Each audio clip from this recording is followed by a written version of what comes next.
Bien, donc dans cette première partie, on a planté le décor un peu de la situation en Espagne qui a favorisé l'émergence du mouvement des indignés, puis sa transformation en parti politique Podemos. Mais il serait erroné de croire que la crise en Espagne a été une crise uniquement de nature sociale et économique. Il faut aussi tenir compte de la responsabilité des élites politiques dans cette crise, puisque leur responsabilité a été en fait un facteur déterminant dans la complexité de cette crise, qui est devenue une crise vraiment multiforme.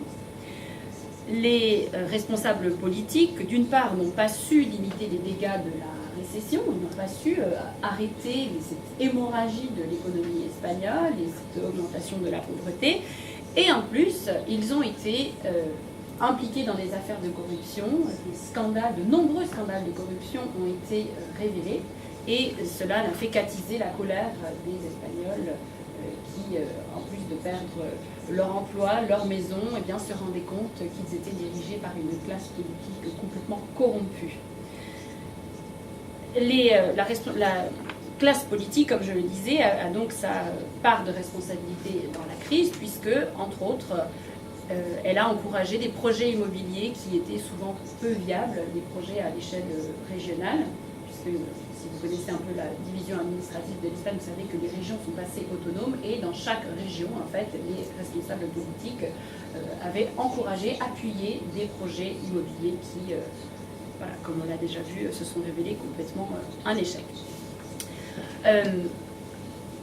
Pour essayer d'arrêter cette hémorragie de la crise, le gouvernement de l'époque, qui était le gouvernement du Parti socialiste, donc le gouvernement de Zapatero, a dû se plier aux exigences de la Troïka et a dû mettre en place des plans d'austérité. Et qui a payé le coût de ces plans d'austérité? Eh bien entendu, les contribuables espagnols, puisque l'Union européenne a encouragé le sauvetage des banques, entre autres, dans ce contexte d'austérité et de crise. Et ce sauvetage des banques a coûté environ 63 milliards d'euros, dont 53 milliards payés avec des fonds publics, donc payés avec l'argent des contribuables.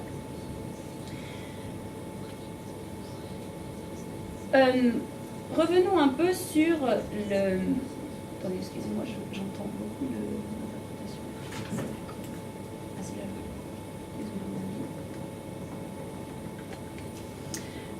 Revenons un peu donc sur l'attitude des gouvernements de Zapatero et puis du gouvernement conservateur qui lui a succédé, le gouvernement de Rajoy. En fait, ces deux gouvernements, donc socialistes pour le premier et du Parti populaire pour le deuxième, n'ont pas été capables de modifier les fondements du système économique espagnol pour mettre un terme au chômage structurel et pour mettre un terme aux inégalités. Si on regarde d'abord les politiques menées par le Parti socialiste, puis ensuite celles menées par le PP, on comprend la défiance des citoyens à l'égard de leurs élites, puisque le gouvernement socialiste de Zapatero s'est plutôt concentré sur des évolutions sociétales avec la reconnaissance du mariage homosexuel, entre autres, parmi d'autres évolutions sociétales, sans remettre en cause véritablement les politiques très libérales mises en place par la droite de José María Aznar avant lui.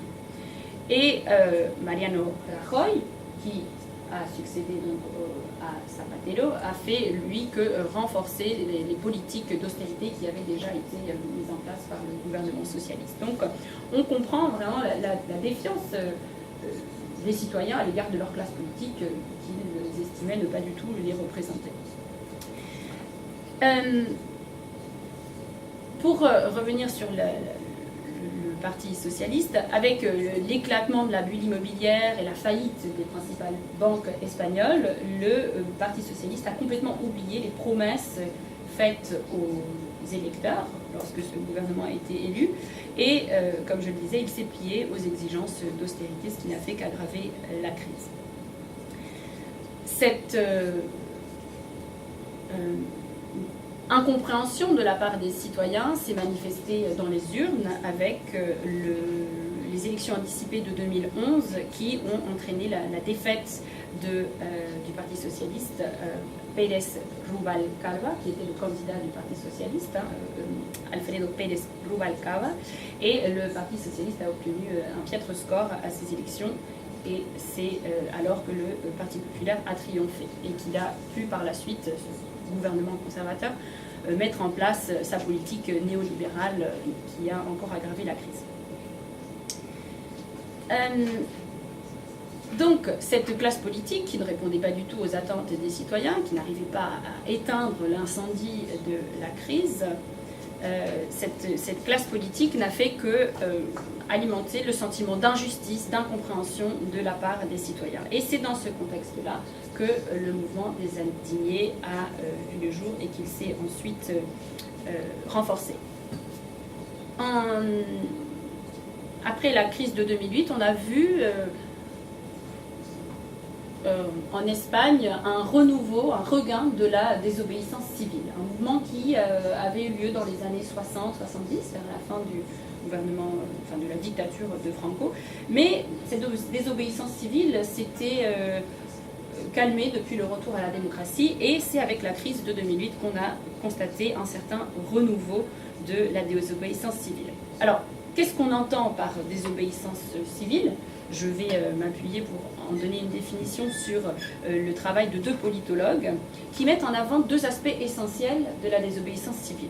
Il y a d'une part le caractère public, non violent et conscient de l'acte, et puis d'autre part il y a la nature transgressive, c'est-à-dire le but de cette attitude qui vise à contrarier les lois pour les faire évoluer. Ça, c'est ce qui constitue la désobéissance civile, selon les 2 politologues donc, sur lesquels je me suis appuyée.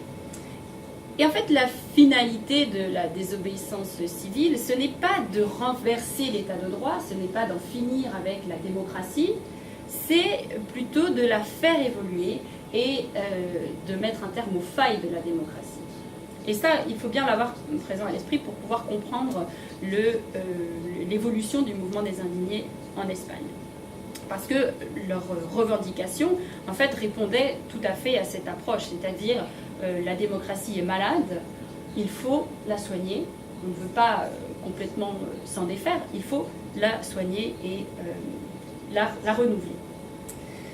Le mouvement des indignés, alors rappelez-vous, vous avez certainement en tête ces images de places publiques où se tiennent des rassemblements, où se tiennent des débats. Eh bien, c'était ça. Le mouvement des indignés, c'était le rassemblement sur la place publique, des débats très transparents, ouverts à tous, où chacun avait la possibilité de s'exprimer. Et ce mouvement a toujours fait preuve d'une volonté de transparence, d'une volonté de visibilité, mais aussi d'une volonté d'indépendance. Et ça, encore une fois, c'est quelque chose d'assez important à avoir à l'esprit. Le mouvement, on en est encore au stade du mouvement des indignés, a toujours voulu être un mouvement indépendant. Et il a rejeté, dès le début et pendant ses premières années d'existence, il a rejeté toute association politique. D'ailleurs, lors des rassemblements sur les places publiques, on n'avait pas le droit de porter une insigne politique. On n'avait pas le droit de se revendiquer d'une affiliation politique ou une autre. Je pense que nous pouvons échanger.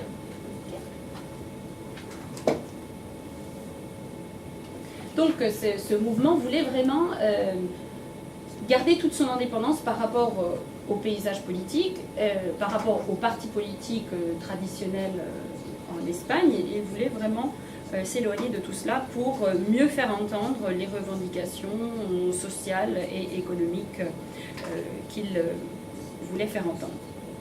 Il y a eu des tentatives d'unification du mouvement. Il y a eu par exemple la création d'une plateforme, la plateforme Démocratie réelle maintenant, peut-être que ce nom vous dit quelque chose, mais malgré cette tentative d'unification, c'est quand même la pluralité du mouvement qui a perduré. Donc une unification qui n'a pas vraiment réussi à aboutir, en tout cas pas jusqu'à la création du parti Podemos en 2014. On a également constaté la création de deux collectifs donc, issus de ce mouvement des indignés. D'abord le collectif Jeunesse sans avenir et puis ce deuxième collectif, donc Démocratie réelle maintenant. Ça a été les deux grands collectifs qui ont émergé.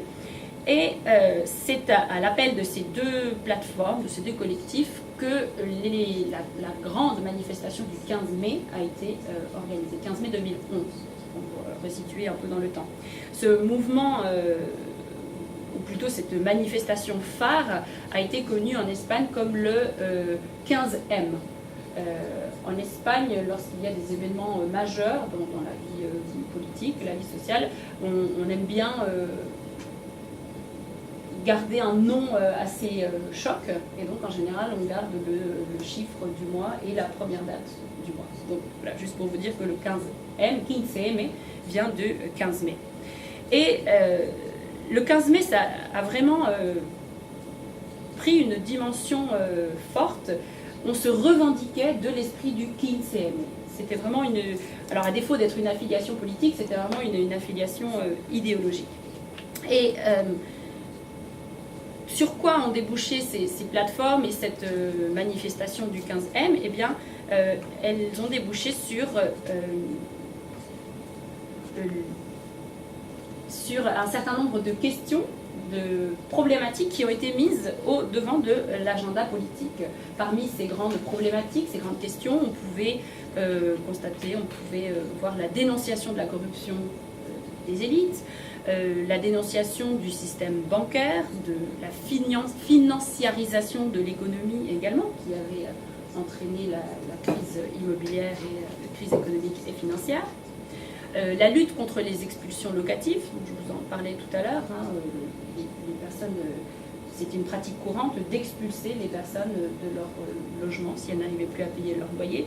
Et puis aussi la remise en question des politiques d'austérité et une critique du système politique mis en place par la Constitution de 78. Une constitution qui a été adoptée au lendemain de la mort de Franco, donc, qui a marqué le retour à la démocratie, mais qui a été considérée par les indignés comme une constitution vraiment imparfaite et inadaptée à la vie de l'Espagne dans les années 2010. Et puis, je n'ai pas encore parlé des syndicats, mais les syndicats ont eu un rôle à jouer dans ce mouvement et dans le rassemblement de ce mouvement. Ils ont fait leur entrée tardivement, mais ils ont participé, ou plutôt organisé 4 grèves générales entre 2010 et 2012, ce qui a un peu bouleversé la tradition peu contestataire des Espagnols depuis le retour à la démocratie, puisque depuis le retour à la démocratie à la fin des années 70, on constatait peu de manifestations en Espagne. Les Espagnols descendaient assez peu dans la rue. Et donc, ces années 2010 à 2012 ont été marquées par un regain de la contestation populaire, y compris à l'initiative des syndicats. Ces manifestants du mouvement des indignés, qui étaient-ils? Eh bien, une convergence des luttes, si je puis dire, puisque c'était un mouvement constitué d'étudiants, de chômeurs, de fonctionnaires, de personnel de santé, puisque la santé a été l'une des revendications assez phares aussi du mouvement, et toute personne touchée par les coupes budgétaires, touchée par les licenciements, toutes ces personnes se sont massivement mobilisées. Et on parlait d'ailleurs du phénomène des marées citoyennes à l'époque. Là encore, peut-être un terme que vous avez entendu dans la presse au moment de l'apparition de ce mouvement des indignés, les marées citoyennes.